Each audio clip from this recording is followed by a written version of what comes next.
Much for joining our webinar today. My name is Angela, and I'm with Marrone Bio Innovations. If you received an e-blast or an email about this webinar, you probably received it from me. I'll be your moderator today, so I'll be watching the chat box.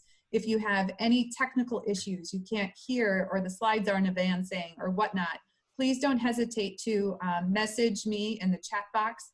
I'll be watching that closely to ensure that everyone's having a good experience and seeing and hearing what they need to see and hear. I do need to apologize. We have had some glitches with the California DPR. We were told, actually we've done these webinars in the past and we've received credit for half an hour, a half credit. But then just recently we've been told, oh no, we're not granting the half credits anymore. So I don't know if we're getting mixed information or whatnot. So there's been a little glitch with the half credit for this webinar, and I do apologize. I'm doing everything I can to try to get that corrected. However, if I cannot, I would just like to share we're having several webinars coming up in the near future that you'll be informed about. So I will make sure to make it up to you, and there will be additional opportunities in the future. And I apologize, I'm trying to work very hard to get a solid contact at California DPR so that we're not running into this miscommunication.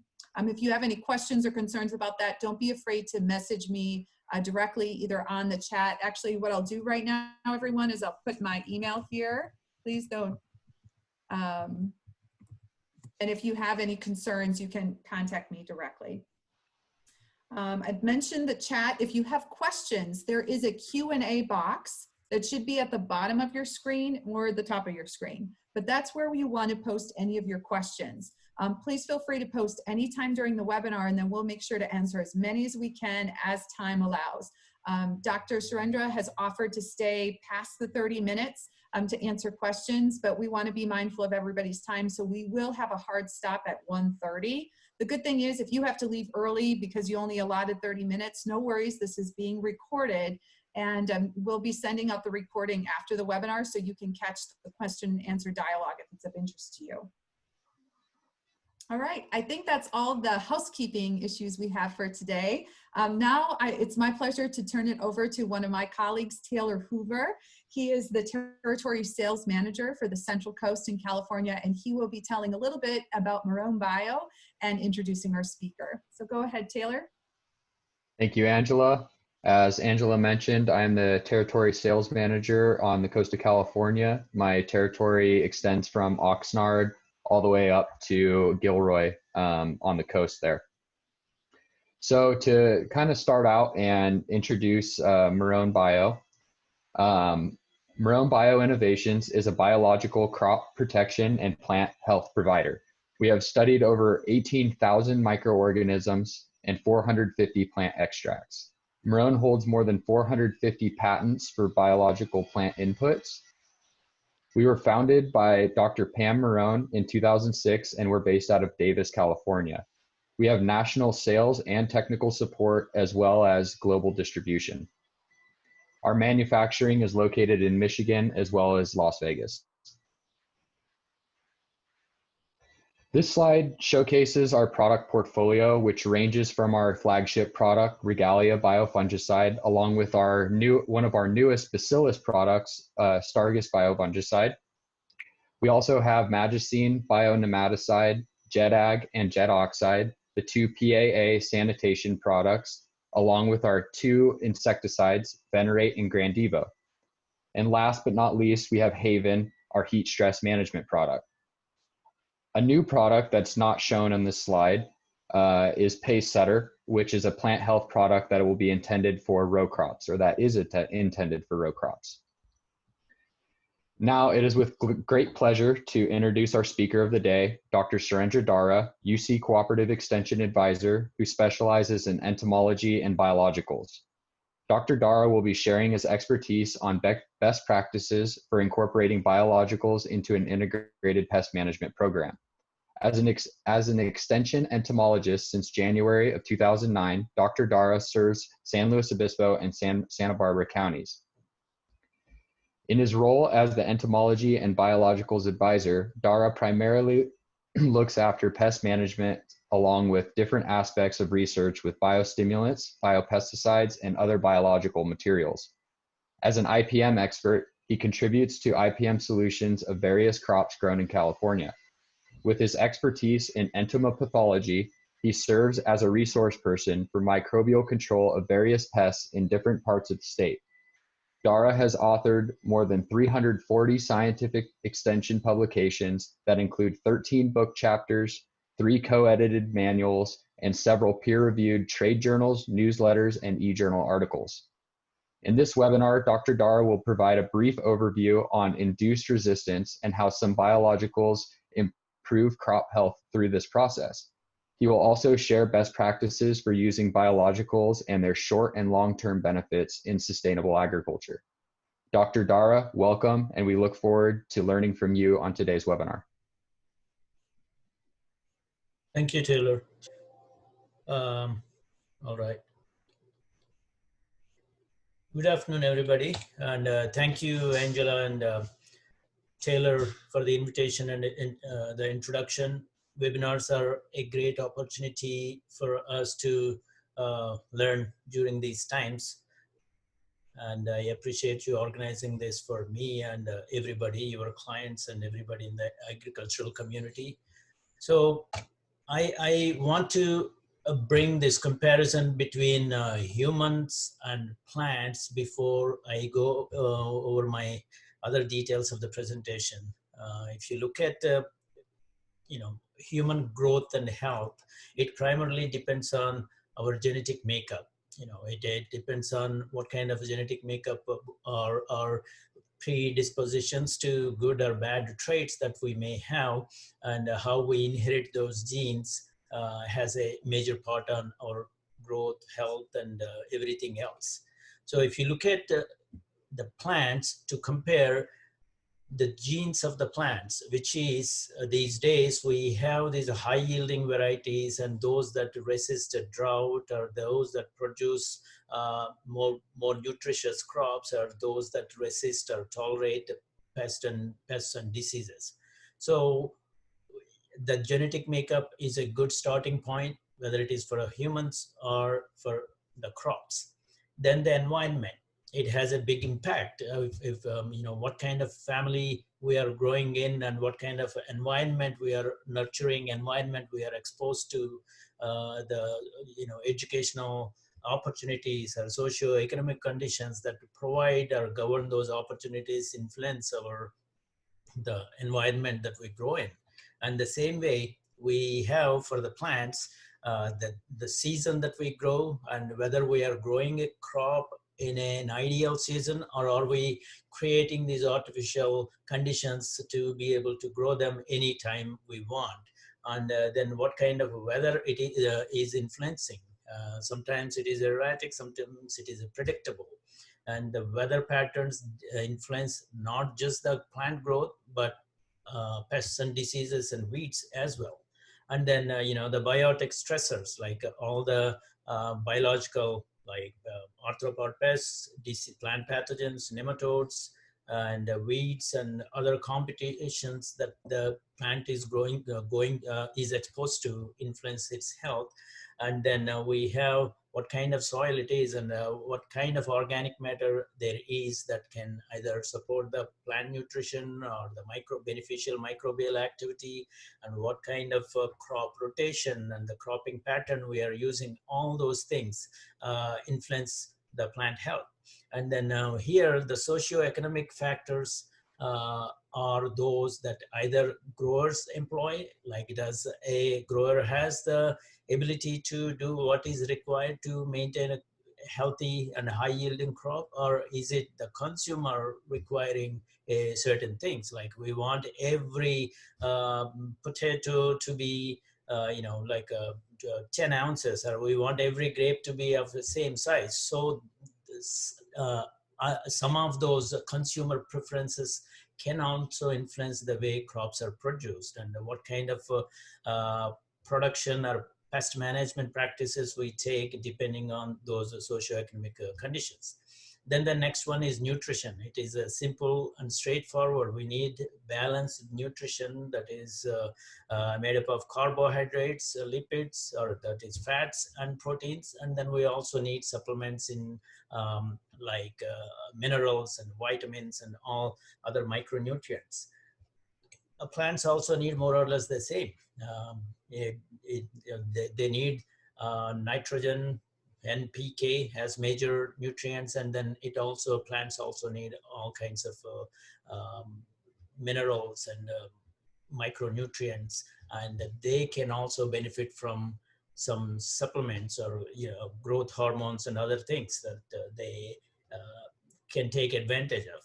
And then coming to the healthcare, again, if you look at humans, we want to have good physical activity, eat a balanced diet, and then have these probiotics. I'm not talking about taking these supplements, but having these beneficial microorganisms on our body or inside our body that actually do a lot of good things that we may not even realize. So they say that we should not be using antibacterial soaps unless it is necessary, and not use antibiotics unless it is necessary. So those are the things that we do to maintain the probiotic populations on our body. And then regular health checkups, and then we have even some biological medicines these days. And then using, if you look at the mechanical and physical healthcare, is like using mosquito nets and repellents. And then behavioral, it is like if you have mental issues, and then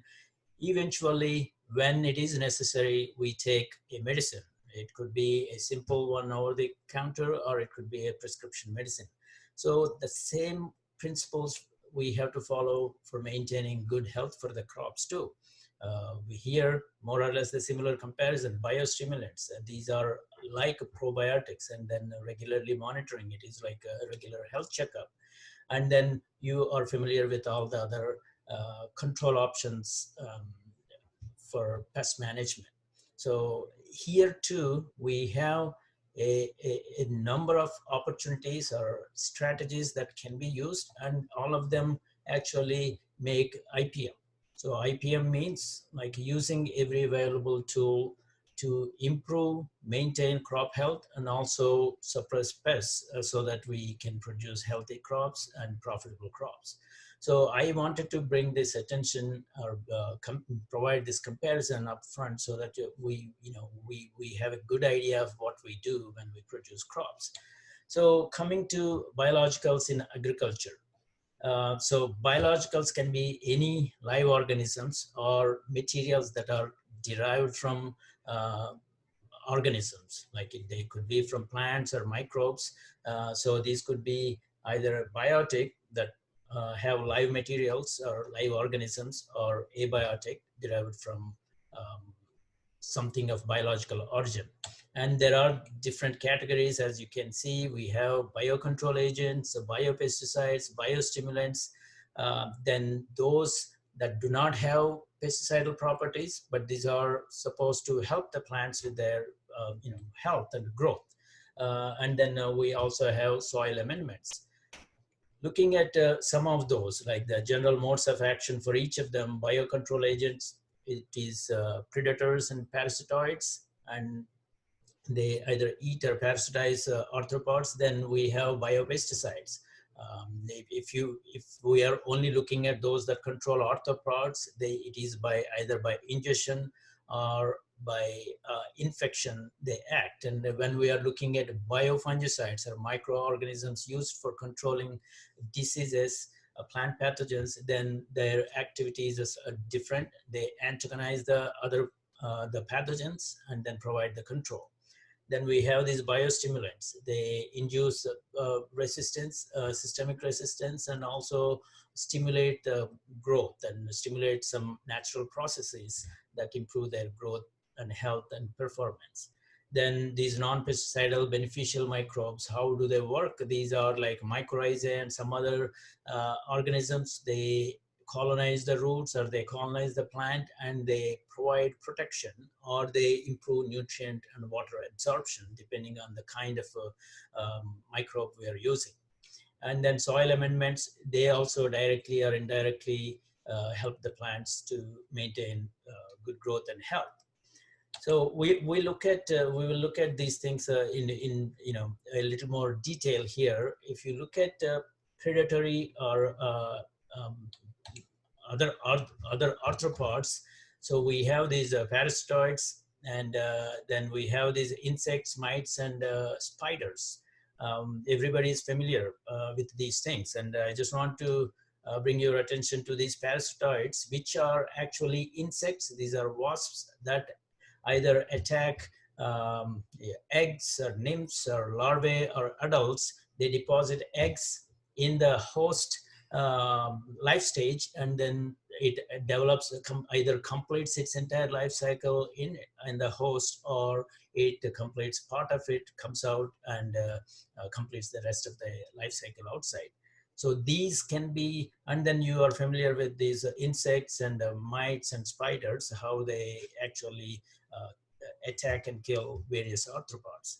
These can be applied in different ways, or these can be used in different ways. The first thing is conservation biocontrol. We want to make sure whatever existing population of biocontrol agents we have, we want to conserve them so that they do their job, and they provide part of the control by just preserving them.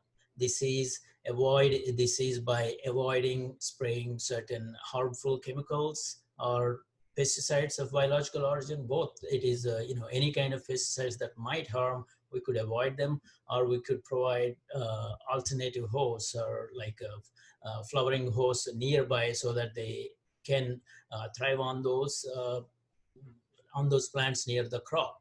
So there are several strategies to conserve natural enemies, and when it makes sense to do that, we should look at that option.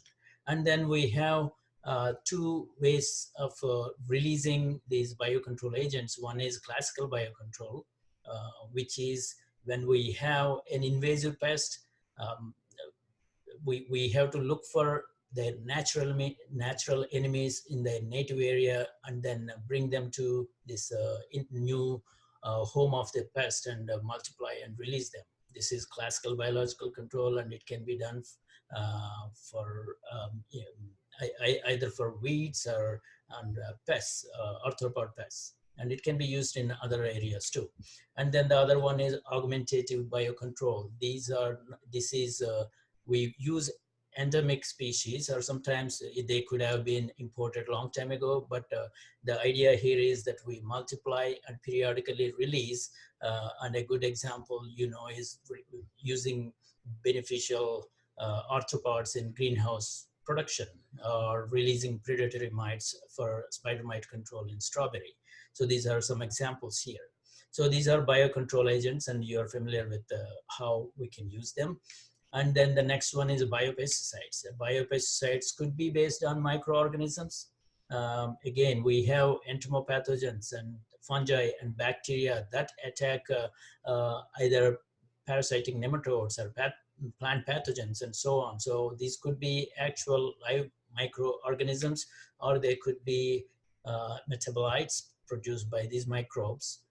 And then we have botanical extracts, botanical oils, or some seed kernel powders, and several forms of botanical extracts can be used as pesticides.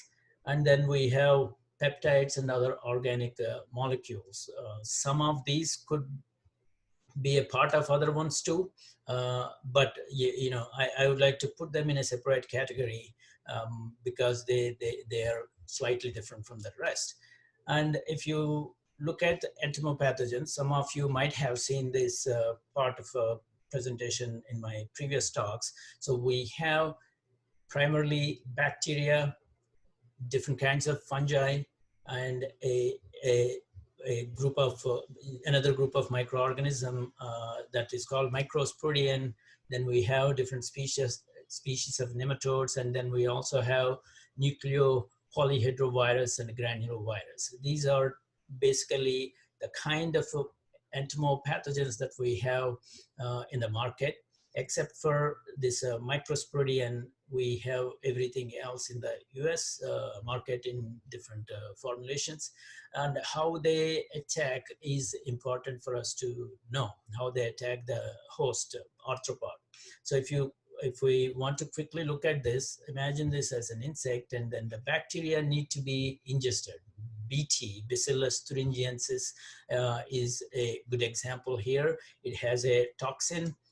So you can see this that structure, diamond-shaped object is a crystalline toxic protein. When the insect ingests it, it is activated inside the gut, and then it eventually kills the insect.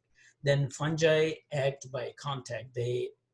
When they come in contact with the host cuticle, the spores germinate and then they penetrate, multiply inside the insect body, and then they cause infection.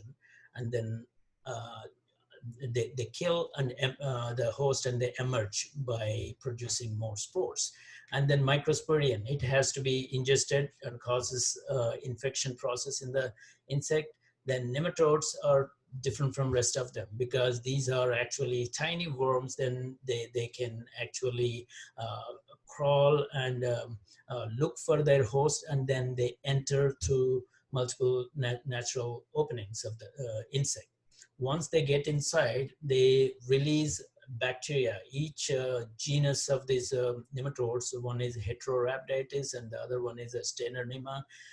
Both of them have unique bacteria that actually cause the infection, kill the host, and in this process, nematodes multiply inside the insect body, and then they emerge, and then they spread out and look for other healthy hosts.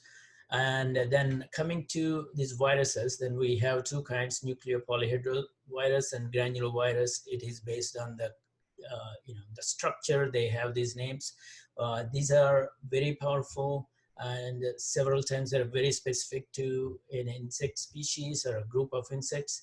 When they insect, it is mainly for lepidopteran insects they're used. When the insect feeds on them, it also acts in the intestine. Depending on the kind of virus, it has a different mode of action, but basically it infects and kills and liquefies the dead host, and then again the virus particles spread and continue the infection. So the point here is we have different modes of action here, and based on the kind of organism, we need to target a particular species or a life stage, or where a particular insect is actually attacking the crop. Is it a borer, or is it feeding on the foliage, or is it underground, and so on. So this knowledge is important for us. And the next one is microbe-based, and then again we have some that are derived from microbes but don't have actual microbes there. Examples are ivermectins and spinosad, and then these fermentation solids of heat-killed Burkholderia rhinogenesis, and then Chromobacterium subsugae. These two are Marrone products that you're familiar with. So then again, we have this different category here.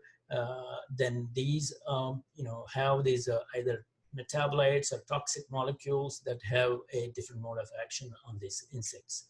Then botanicals, we actually have a very long list here. And one of the things that you are probably familiar with is azadirachtin from neem. And then we have this extract from cinnamon, and then several other plants that we have all kinds of either from the roots, seeds, or other parts of the plants. We have various extracts or oils and powders that are used in multiple cropping systems. So I'm not going to have an opportunity to go over these details, but I just wanted to bring your attention to these. Then we have some organic compounds. So one is this blad is a new not necessarily a new product, but it is from sweet lupin. It is a peptide, and it is a fungicide. And then we have this chitosan from shellfish and some other organisms that can be used as a pesticide or a biostimulant and so on. It is a complex carbohydrate. And then we have this new product based on spider venom.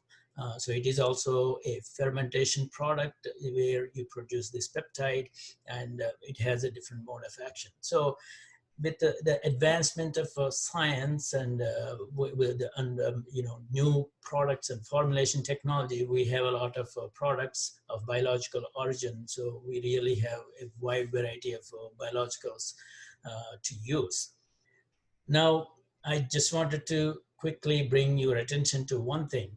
When we are talking about natural products and synthetic molecules, the world is divided. Many people have a particular preference for those of natural origin versus those that are synthetic. But I just want to point out that ivermectins and abamectin and pyrethroids versus synthetic pyrethroids, nicotine, a slight change makes it neonicotinoids, and spinosad, and again a synthetic analog is spinoteran. And then you are also familiar with these fungicides, popular strobilurins, which are actually based on strobilurin from a mushroom. So then the synthetic molecules make the production of these active materials easier. Sometimes it is less expensive, and most importantly, they also make them environmentally stable. When we apply natural compounds, sometimes they break down quickly, and before they do their job of killing these weeds or pathogens or arthropods, they disappear in the environment before they had a chance. So these synthetic molecules give them the ability to be more practical, but there are certain concerns. We want to make sure that whatever is being used is safe for the environment and for consumers. Then, and one point here that we have is some of these fall in different categories. There is no clear distinction because if I am taking a peptide from a plant, but it is maybe and produced in a different way, it is of plant origin, but it is manufactured in a different way. So some of these could be falling in different categories, but our focus is how they work and how we can use. And because the interaction of plants with everything around them, like both the beneficial and pathogenic organisms in the soil, and then the natural enemies or pests, and then weeds, and then several things in that environment, and again their interaction with weather factors make these interactions very complex and complicated, and a good understanding is necessary. And I also want to mention that some of them fall under different categories because they probably have multiple roles. Something could be a fungicide, but it can also have a negative impact on pests. So the same way some biostimulants can be, may have the characters of biopesticides, but they are technically biostimulants, or maybe they are primarily biostimulants and so on. So without getting into those kinds of label issues or other things, I want to focus on the technical aspects here. So looking at the plants and how one or more of these materials I mentioned, then how they influence the immune system, or how do they stimulate the immune response in plants. We will look at them quickly. So there are two kinds of resistance in plants. One is when plants are exposed to these either insects or pathogens or some chemical molecules. When plants are exposed to them, then there is a reaction that has this salicylic acid pathway. It's an immune response in plants that involves production of salicylic acid and also some proteins related to the infection process. So plant senses there is a stress, and it is usually something that damages. So it immediately triggers certain genes, they are activated, and that produces the salicylic acid and some proteins that protect the plant. And this is called systemic acquired resistance. So this is more like when we have a slight fever, like a mild infection, or when we get vaccination, this is the kind of reaction we can expect in plants. Whereas the other response is when plants are exposed to beneficial microbes. These are, like a mycorrhizae or entomopathogenic fungi or some other bacteria that that have no negative impact, but when plant senses there is these organisms, then it activates a different set of genes, and then they induce the production of jasmonic acid and ethylene, and here they can also produce these proteins that are typically produced in response to a pathogen invasion. So this response here is called induced systemic resistance. So this one is more like taking probiotics or beneficial microbial inoculation. So one is like vaccination, and the other one is like taking probiotics. So this is what I want to briefly mention, because these immune response is very complex. And previously, researchers used to think that pathogenesis-related proteins are not produced through this induced systemic resistance mechanism, but now they see that it is they are also produced in this mechanism. But in the end, the whole idea here is when plants are under biotic or abiotic stress, they respond. They want to defend, and here it is not necessarily always pathogens. If you remember, or if you know that certain like fusarium is a well-known pathogen, right? Fusarium oxysporum and the different species are very pathogenic to several crops, but there are also hundreds of other strains or species or subspecies that are not pathogenic. So they are the ones like those non-pathogenic ones, like I mentioned here, see non-pathogenic microbes, but they are similar to pathogens. They can also elicit the same kind of response because plant thinks, okay, I may have an invasion, so I need to protect myself. So based on the kind of product or the kind of organism, plants could show these kinds of responses, and some products or some active ingredients could be generating both kinds of responses. So it is difficult to understand every detail, but when we know that a particular organism or material is benefiting the plant, we can try to use it appropriately. So then a quick example or just a slide showing different kinds of microbiologicals that we have in the market for different purposes. So then here we see that the Bacillus thuringiensis and several of these either microbes or microbial based materials that are available for pest control. Then we have all these fungi and bacteria for disease control. Then we have this, again, some of them are from the same genus. Bacillus is everywhere. Bacillus subtilis, Bacillus amyloliquefaciens, and so on. Depending on the strain, they can be doing one or more things there. So here again we have these bacteria and yeast, and then even Beauveria bassiana, the entomopathogenic fungus, can stimulate root growth and plant development.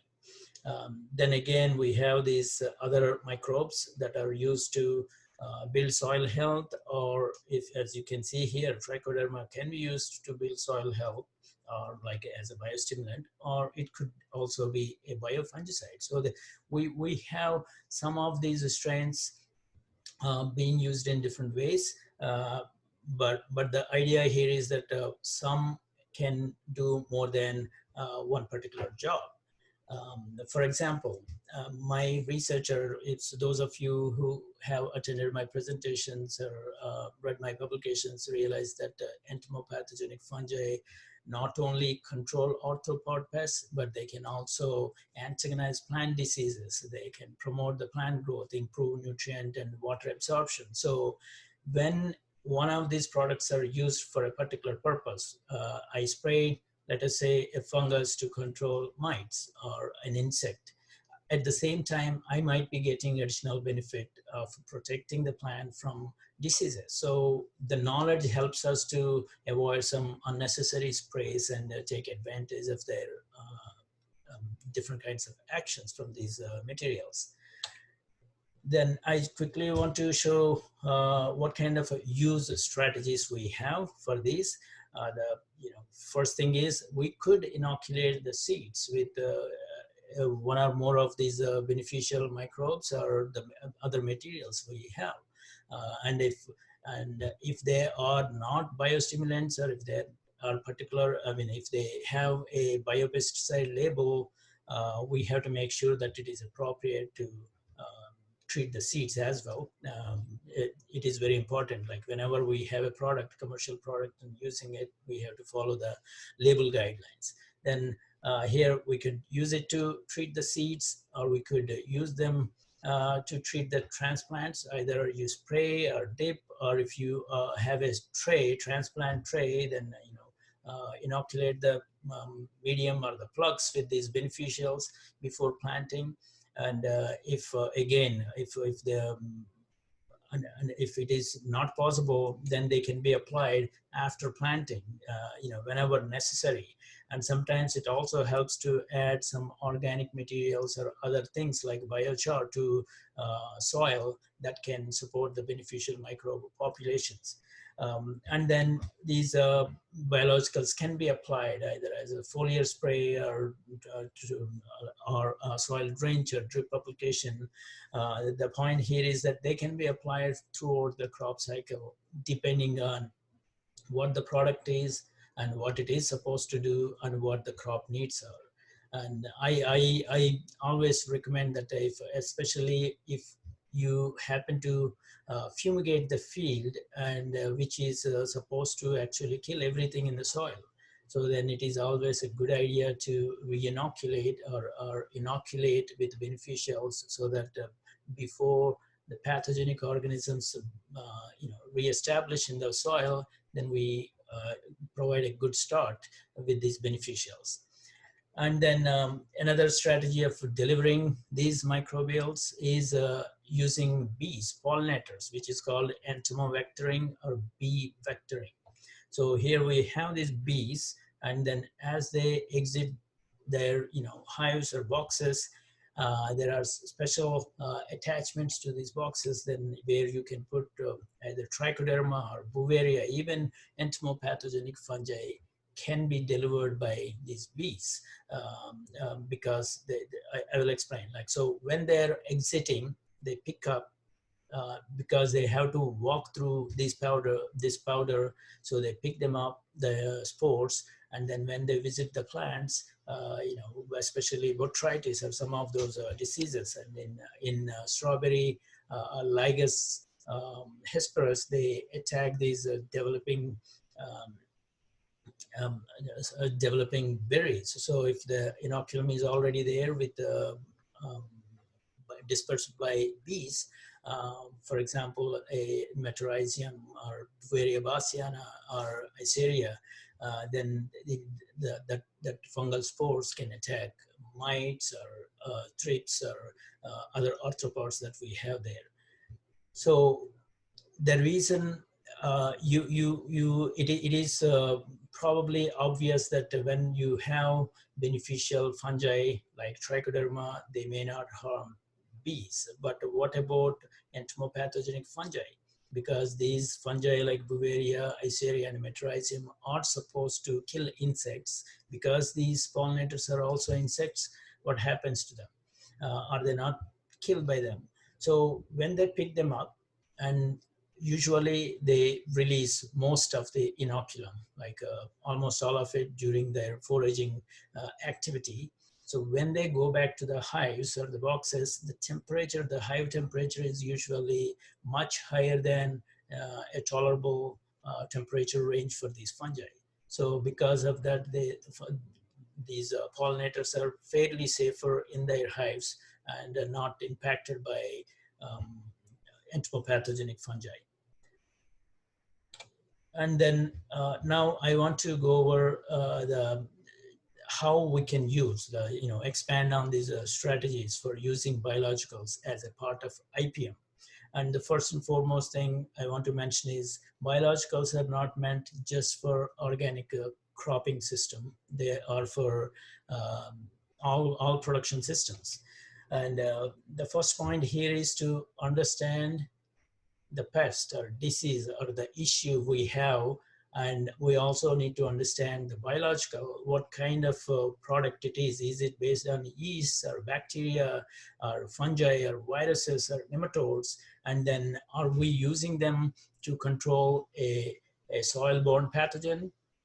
Then what are my strategies to apply them upfront? Or am I going to use it to control a root borer which might arrive a few weeks or a few months after I plant? Then you might want to use a different one. For example, nematodes or entomopathogenic nematodes are sensitive to harsh environmental conditions, and they do well in the soil. So when we have a soil pest, nematodes might be a good choice.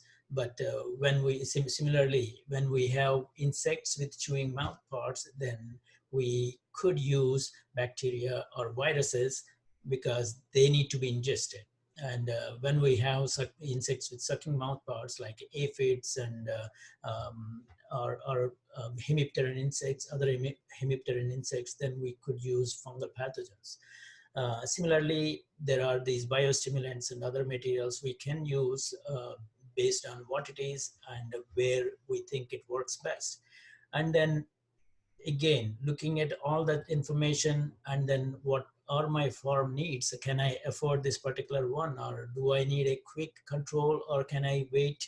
And what kind of application technology do I need? Or is it just like any other material that I can use? Or is my soil appropriate for a particular organisms? Can it support it? So depending on all these things, we need to develop a strategy that is appropriate for that particular biological material and also for the farm situation. Then the next point is storage and handling and application of these materials. When we receive, if any of you are using predatory mites, you know very well that they usually come refrigerated, and then they need to be applied quickly. And the way they are produced and the way they are transported, and then again at what time and how we apply them determines their success. And at the same time, we also need enough food source for that predatory mite. If it is a specialist exclusively needs a pest mite, then we have to ensure that there is enough host density for the predator to feed on. And if it is, again, a microorganism that we are applying, we have to make sure that it is compatible with whatever we are using. So there is actually a question. Someone asked, can phosphoric acid be used when we are trying to apply biologicals? It depends on the concentration and what you have. There might be certain microbes or biologicals that can withstand acidic conditions. Even within entomopathogenic fungi, some can tolerate acidic conditions and some don't. So we need to understand, look at the label and see if this is compatible with that particular concentration and the time difference. Sometimes you can apply one material, although it may look incompatible, we can apply after, if it is incompatible when applied at the same time, you can give some interval between those two applications. Another example here is like when fungicides are applied and entomopathogenic fungi are also applied, compatibility is frequently questioned. But some of you might have seen my data that Beauveria bassiana is compatible with several fungicides. So we need to know what kind of issue there is, compatibility issue. So sometimes we might be able to apply them together or sometimes differently. And how we store, if it has a live, like if it is a live organism, requires a specific temperature, then we have to make sure that it is viable when we are applying. These seemingly simple simple practices can have a major impact on the success of a biological when we use. So it is very important to understand them. And then combining or rotating with other tools that we have. So, biologicals, just like any other tool, are a part of IPM. So we want to use every tool and at an appropriate time and in combination or rotation with the other alternatives. So if you have a conventional production system and if you're trying to use a certain chemical pesticides, it is always good to rotate them with biologicals so that we reduce the risk of resistance development. And sometimes they can be compatible and they can have synergistic impact. Uh, it is like using combinations. Sometimes it can be additive effect. That means 5 plus 2 is 7. Sometimes it could be synergistic effect, like it is like 5 times 2 becomes 10. So when you use 2 of them, the impact is much more than the addition of their individual impact. So we need to understand, and if there is a need to use combinations, we should try. And if we want to alternate or rotate, we should do that. And then it is also important to monitor what kind of negative impact we may be seeing that in the field. Like I said, these are complex interactions that the plants have with biologicals or chemicals and environmental factors. So we don't know everything. And science is continuously working on these interactions and the use strategies, and we are continuously developing what is our understanding and the best practices. But it is also important for the farming community to look at these interactions, what is happening in the field, and by repeatedly using, even when biologicals are used repeatedly, there is a high risk of resistance development. You know that with the BT in several lepidopteran pests, and you also know that thrips and several caterpillars have resistance to spinosad. So it can happen with any biological, and we also need to know what kind of interactions we are seeing. So monitor it. If there is a negative impact, we want to take corrective actions. And then another important thing is to look at both long-term and short-term benefits of using these biologicals. One thing that frequently comes to everyone's mind is that the biologicals are expensive. Some are because it is difficult to produce them on a commercial scale, and we also have to have these specific requirements of keeping them alive and then expand their shelf life. So they can be expensive, but when you think about potential resistance problem from using another alternative that is not as expensive, if we keep using material A 10 times, then it may last only 2 years. Whereas we intercept that continuation and then we break it by using biologicals, then we may be able to use it for 5 or 7 more years because we stop the resistance development.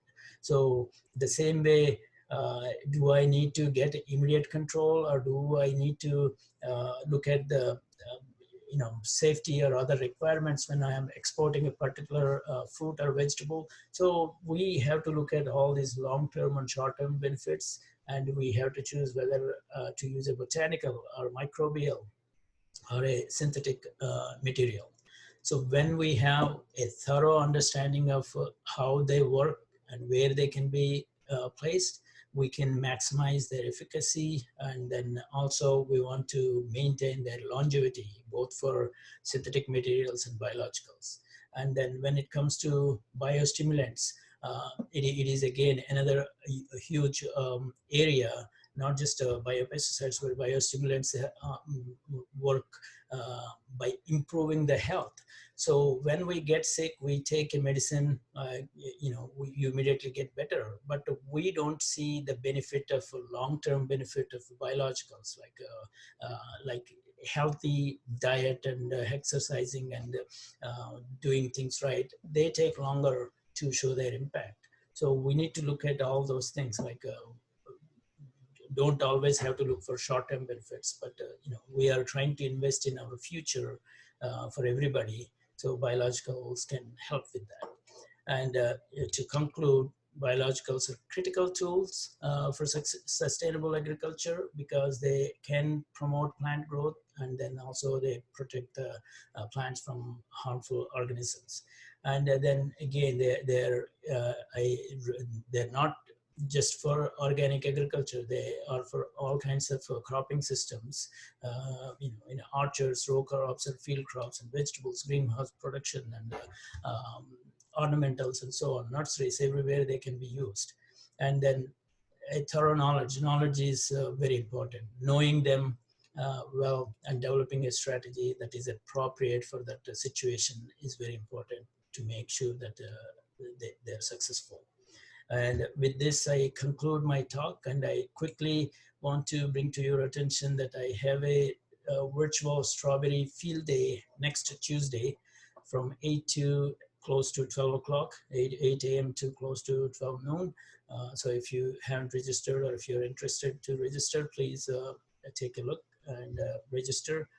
And then I also have another event next month. It's about small fruits and vegetables. It's also another virtual event. I have 3 DPR units approved for this, and waiting to get 2 DPR units for this meeting.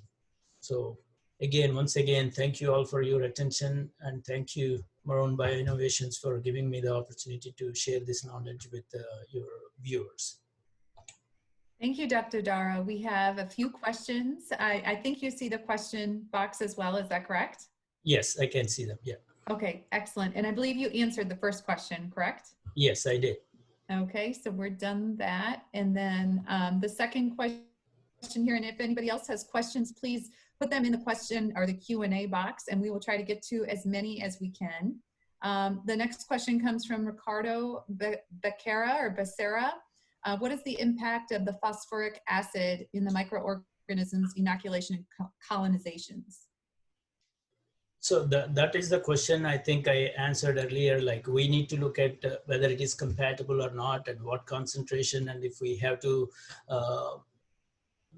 maintain some interval between these 2 applications. So I would, but again, it depends on the concentration and the organism we are using. It could have a negative impact depending on the organism, but we have to check the label. And the next question is, what is the effectivity of protease enzymes and the nematodes treatment in fruit orchard? I'm not quite sure about protease enzymes. Is it to use along with the nematodes? Is that what it is? So Ricardo, if you're still on, if you could clarify that question.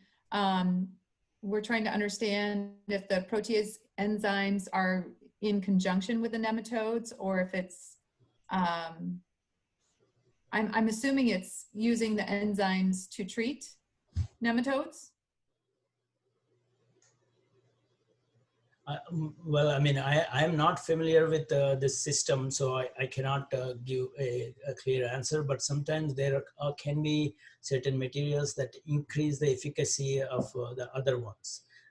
For example, I know it is not the direct answer to your question. When Bacillus thuringiensis is applied, there are certain materials, I don't know if they're still in the market, but they can add that increases the binding of the toxin to insect gut and increases the efficacy.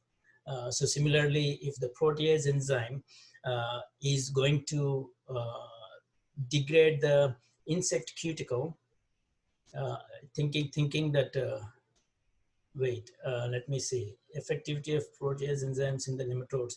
I wonder if these nematodes you're talking about are plant parasitic. If they are the ones, I don't have experience, but what I can say is these protease enzymes can have an impact in general on other organisms, and they might lessen their survival or improve the efficacy of something else we are adding. So I don't have a direct answer for this. What treatments do you recommend for Alternaria and botrytis as preventive ones? Again, I am an entomologist, and although I do some plant pathology work, I leave it up to my esteemed plant pathology colleagues. We always argue who is better, entomologist or plant pathologist. So now I give them the opportunity to answer this question. I know there is one of my friends on the listening to this. Maybe she can answer that. But there are several, like, sometimes I don't know if a prophylactic applications are always necessary. It all depends on what is needed. Okay, I pass this question, right? Okay. Move on to the next one. Yep. And if there's a plant pathologist online, or Melissa, if you have some insight on this question, please chime in. But yes, we can continue, Dr. Dara. Okay, what about resistance of, for example, strobilurins? Same thing. Yeah, they act by the mitochondria.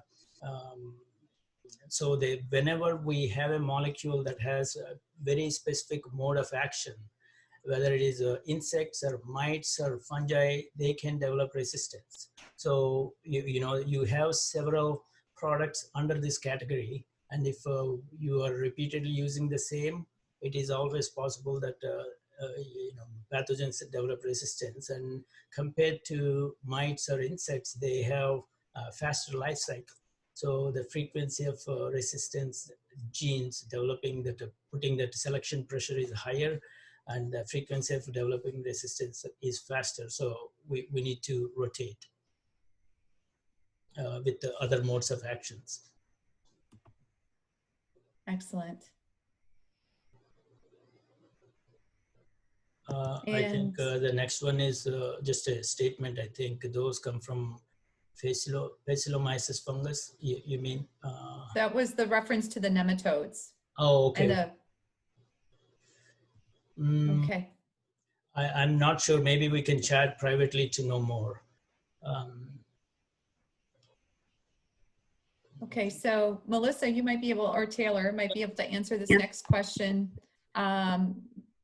Do you have information about Venerate and Grandivo against SWD? Yes, I do. I can send you some information after the webinar, Louise. I'll pull up your contact information in our registration database, and I'll be sure to do that. But Melissa or Taylor, if you would like to share something online with everyone.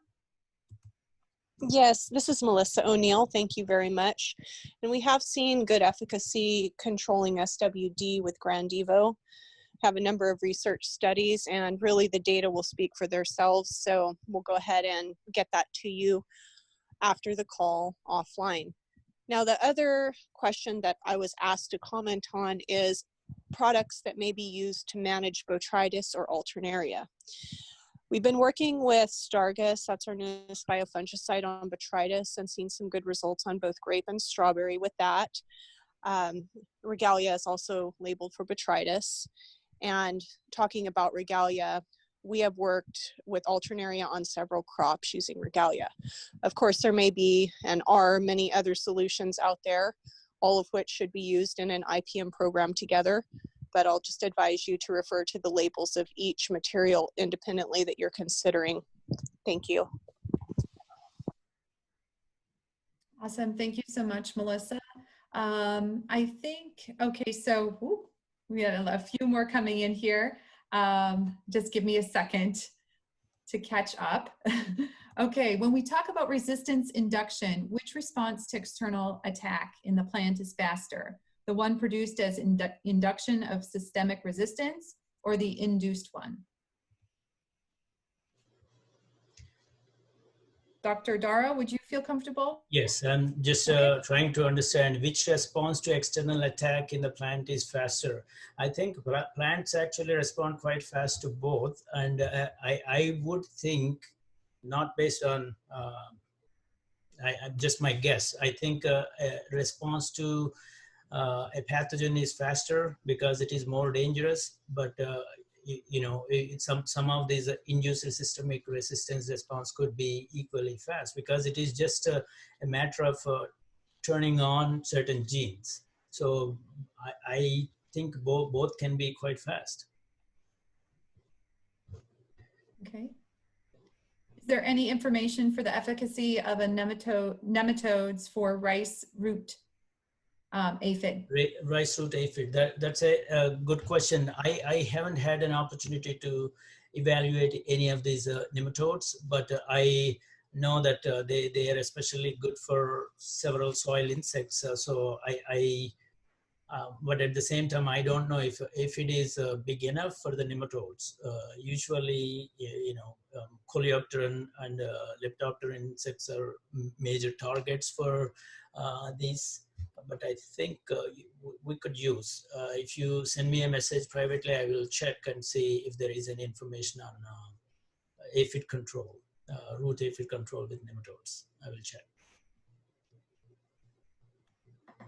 Okay, and then if there are any other questions, please be sure to type them now. We're on our last question. So from Vikram, often biologicals have inconsistent efficacy under variable weather conditions, more consistent chemical pesticides. How can the biologicals be made more consistent performers in the field? So basically talking about consistency. Yes.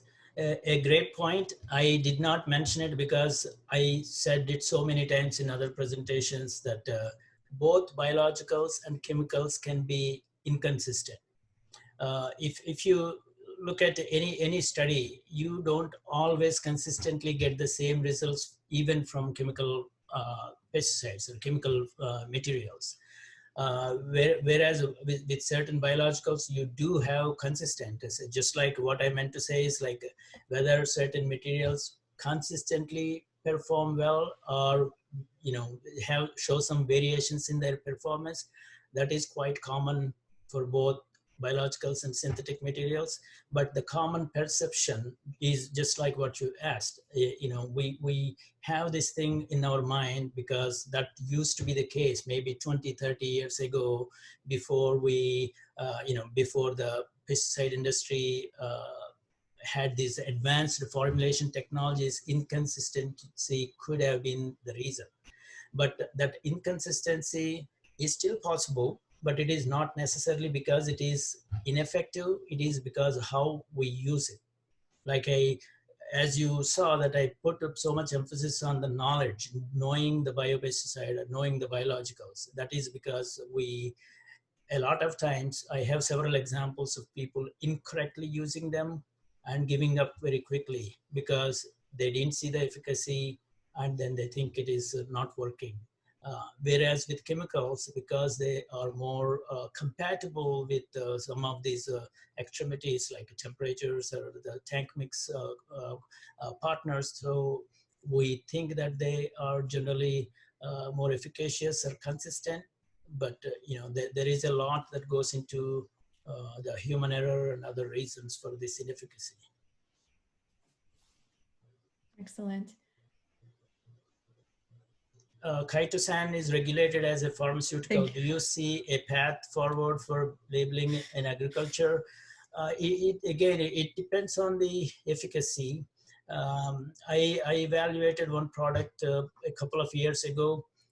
It was like a crude formulation. We did not see the impact we were expecting, but they do work. I also have read several papers based on agricultural research that chitosan acting on certain things. So it depends on the formulation and then how we can apply. So I do see that it has a potential, but it all depends on is it cost effective and efficacious enough to get the desired effect.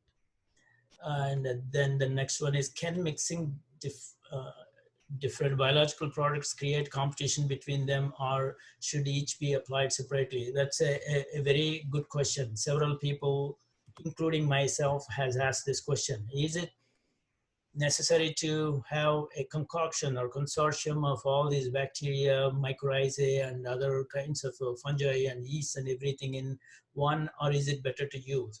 I think it again depends on the kind of soil we are using and the crop. I would think if we understand the soil, crop, and the target or the objective, maybe 1 or 2 products might do their job. But a lot of times we don't have the resources to thoroughly understand what is happening.